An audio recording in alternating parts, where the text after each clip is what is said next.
কোন ট্রিক্স নয়। আসলে ক্রিস নামের এই ব্যক্তির কাছে ছিল ভবিষ্যৎ দেখার অসম ক্ষমতা। সে আগামী 2 মিনিটে কি ঘটতে চলেছে তা কল্পনায় দেখে নিতে পারত। ঠিক সেভাবেই সে তার লাইফে একের পর এক উন্নতি করতে থাকে। তবে এফবিআই তার প্যাটার্ন দেখে বুঝে যায় যে সে ভবিষ্যৎ দেখার ক্ষমতা রাখে। তাই তো তারা তাকে হায়ার করতে চায় এমন এক মিশনের জন্য যা পুরো পৃথিবীকে ওলটপালট করে দিতে পারে। কি ছিল সেই মিশন, আর ক্রিসই বা কিভাবে এই ধ্বংসযজ্ঞ থামাবে? এই সব প্রশ্নের উত্তর দিতে হাজির হয়ে গেলাম নেক্সট মুভির এক্সপ্লেনেশন নিয়ে। তো চলো আর পেঁচাল না বাড়িয়ে শুরু করা যাক আজকের ভিডিও।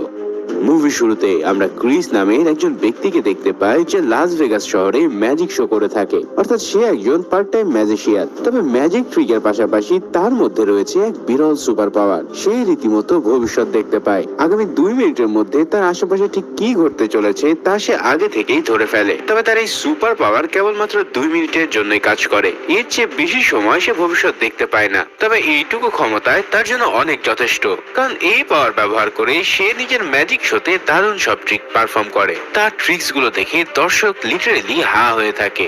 এমনই একটা ম্যাজিক শোতে আমরা দুজন ব্যক্তিকে ক্রিসের উপরে নজর রাখতে দেখি, কিন্তু এরা কারা এবং ঠিক কি কারণে তার উপর নজর রাখছে তা আমরা একটু পরে জানতে পারবো। এদিকে ক্রিস ম্যাজিক থেকে মোটামুটি আয় করলেও তার খুব একটা চলে না। তাই সে প্রতি রাতে লাস ভেগাসের ক্যাসিনোতে যায় গ্যাম্বলিং করতে। বুঝতেই পারছো তার মধ্যে যে সুপার পাওয়ার রয়েছে তাতে এই খেলা তার জন্য ডাল ভাত। প্রতিটা গেমে কখন কি হতে চলেছে তা সে আগে থেকে দেখতে পায়। তাই চাইলেই সে কিন্তু লাখ লাখ ডলার জিতে নিতে পারে। কিন্তু এরপরেও সে প্রতিদিন নির্দিষ্ট একটা অ্যামাউন্ট জেতার পর গেম শেষ করে। এছাড়াও সে কখনো বিশাল অঙ্কের বাজিও ধরে না, কারণ যদি সে বারবার বড় অ্যামাউন্ট জিতে যায় তাহলে ক্যাসিনো অথরিটি তার উপরে সন্দেহ করে বসবে। এই কারণেই সে নিজের পাওয়ারকে আড়াল করার জন্য ছোটখাটো জিততে থাকে। কিন্তু এরপরেও তার এই ক্ষমতা ক্যাসিনো অথরিটির নজর এড়ায় না।